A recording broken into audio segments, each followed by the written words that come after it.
میرے عزیز، کچھ لوگ ایسے ہیں جن سے عذاب قبر ہوگا ہی نہیں۔ میرے رسول کریم صلی اللہ تعالی علیہ وسلم نے ارشاد فرمایا کہ جو اللہ کے رستے میں شہید ہو گیا، یہ سنن نسائی میں موجود ہے، اسے عذاب قبر نہیں ہوگا، بلکہ ایک حدیث میں تو فرمایا حساب کتاب ہی نہیں ہوگا، اللہ بغیر سوال جواب کے جنت عطا فرما دے۔ کچھ لوگوں کو لوگوں کی بخشش پہ بھی مسئلہ ہی بنتا ہے کہ کوئی بخشا نہ جائے۔ اور ایک صاحب کہہ رہے تھے جی یہ کیا معاملہ ہے کہ جمعے کو بندہ مر گیا یا فلانا ہو گیا تو اس سے حساب کتاب نہیں ہوگا، اتنے بڑے جرم لوگوں نے کی، اتنے پاپ، اور جمعے کو مر گیا تو بخشا جائے گا۔ تو میں نے کہا جرموں کا بھی اسے حساب اللہ لے لے گا، لیکن میاں حساب کتاب کی ڈیوٹی نہ اللہ کی ہے تو بہتر یہ ہے کہ اسی کے ہاتھ میں رہے، تو نہ اپنے ہاتھ میں لینے کی کوشش کر۔ سنن ترمذی کی حدیث۔ ہمیں پتہ نہیں کیا مصیبت ہے، ہمیں پتہ نہیں کیا مسئلہ ہے۔ ایک جنازے سے میں نکلا، آپ یقین کریں کبھی کبھی کلیجہ پھٹ جاتا ہے۔ میں ایک جنازے سے نکلا تو میرے ساتھ ایک بندہ جنازہ پڑھ کے نکلا تو کہنے لگا جی پیر صاحب دیکھیں آج کتنی دنیا آئی ہے، حالانکہ یہ بندہ اس طرح کا تھا، اس طرح کا تھا، اس طرح کا تھا۔ میں نے اسے کہا یار تجھے تو فکر ہی لگ گئی ہے کہیں جنت میں چلا ہی نہ جائے، تو اس طرح کرنا جنت کے دروازے کے سامنے کھڑے ہو جانا ڈنڈا لے کے کہ میں نے نہیں جانے دینا۔ شرم آنی چاہیے ہمیں۔ اللہ فرماتے ہیں جنت اتنی چوڑی ہے جتنے زمین و آسمان، اس کی چوڑائی زمین اور آسمان کے برابر ہے، تو ہم تو اپنے علاوہ کسی کو جانے نہیں دینا چاہتے جنت میں۔ اور بس کریں، جنت خدا کا فضل ہے، اور اللہ فرماتے ہیں میرا فضل میں جسے چاہتا ہوں عطا کرتا ہوں۔ یہ سنن ترمذی کی حدیث، اور اس کے راوی حضرت عبداللہ ابن عمر رضی اللہ تعالیٰ عنہ، نبی پاک علیہ السلام نے فرمایا جو مسلمان جمعے کے دن یا جمعے کی رات کو فوت ہو، اس کو اللہ تعالیٰ قبر کی آزمائش سے محفوظ رکھتا ہے۔ جو جمعے کی رات فوت ہو جائے یا جمعے والے، یعنی جمعے رات اور جمعے کی درمیانی رات چلا جائے یا جمعے والے،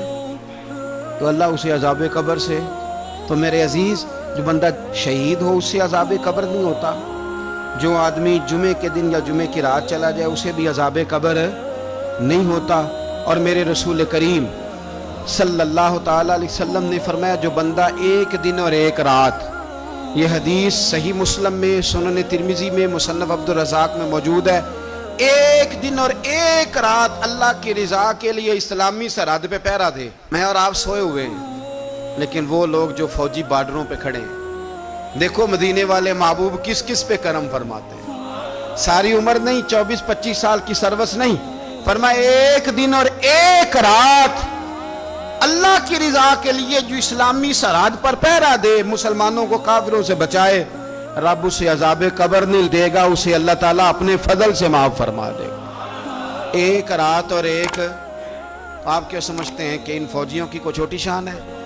ان کا کوئی چھوٹا مرتبہ ہے؟ ایک دن اور ایک رات اگر یہ پہرا دیں تو اللہ انہیں اتنا انعام عطا کرتا ہے۔ اسی طرح سن لو، یہ ذرا غور سے سننا، ابن ماجہ کی حدیث، اور اس کے علاوہ مسند ابو یعلا میں موجود حدیث کے راوی حضرت ابو ہریرہ رضی اللہ تعالی عنہ، حضور صلی اللہ تعالی علیہ وسلم نے فرمایا جو شخص بیماری سے فوت ہوا، قربان جاؤں میرے محبوب نے بیماری کا نام ہی نہیں لیا، فرمایا کوئی بھی بیماری ہو، فرمایا جو آدمی بیماری سے فوت ہوا اللہ اسے شہادت کی موت عطا فرمائے گا، اور وہ عذاب قبر سے اور قبر کے امتحان سے بھی محفوظ رہے گا، اور حضور فرماتے ہیں اس کو صبح اور شام جنت کے باغوں میں سے رزق دیا جائے گا۔ جو کسی بھی بیماری سے مرا، یہ لوگ بیماری سے مر رہے ہیں تو لوگوں نے اچھوت سمجھ رہے ہیں، اچھوت، یہ اچھوت نہیں ہے، اس لیے کہ لوارث نہیں، یہ خدا رسول کے ماننے والے ہیں، تم انہیں اچھوت کہہ رہے ہو، اور مدینے والے رسول انہیں شہید فرما رہے ہیں۔ حضور نے فرمایا جو بیماری سے مرے شہید ہے، وہ قبر کے عذاب سے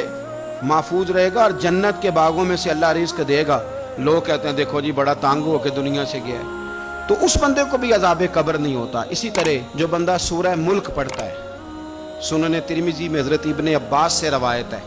کہ حضور صلی اللہ علیہ وسلم کے ایک صحابی نے ایک جگہ خیمہ لگایا تو وہاں سورہ ملک پڑھنے کی آواز آتی، کوئی بندہ پڑھنے والا نظر نہیں آتا تھا۔ جب حضور کی بارگاہ میں عرض کیا تو فرمایا وہاں قبر تھی، اور قبر کے اندر بیٹھ کے میرا صحابی سورہ ملک کی تلاوت کر رہا تھا۔ اگر ہمیں خسرہ نمبر یاد ہو جاتا ہے نا اپنی جگہ کا، اور ہمیں پتہ ہوتا ہے کہ میرے والا حصہ کتنے کروڑ کا ہے، اگر ساری کہانیاں ہمیں یاد ہوتی ہیں تو سورہ ملک بھی ہمیں یاد ہو سکتی ہے۔ موبائل پہ اس کو ریکارڈ کر لیں، پھر اس کو سنیں، کبھی بھی سورہ ملک میں، اور ہمارے سلسلہ عالیہ میں تو سورہ ملک وظیفہ ہے، ہمارے الوظیفۃ الکریمہ میں اعلیٰ حضرت نے لکھا ہے کہ رات کو سورہ ملک اور سورہ یاسین کے بغیر سونا نہیں۔ سورہ ملک اتنی شاندار سورت ہے کہ نبی پاک صلی اللہ علیہ وسلم نے فرمایا یہ قیامت کے دن اللہ کی بارگاہ میں ناز سے جھگڑا کرے گی اور کہے گی اے اللہ، یہاں تو میرے پڑھنے والے کو جنت عطا فرما یا مجھے قرآن پاک سے علیحدہ کر دے۔ تو رب کریم پھر اپنے فضل سے پڑھنے والے کو جنت عطا کرے گی۔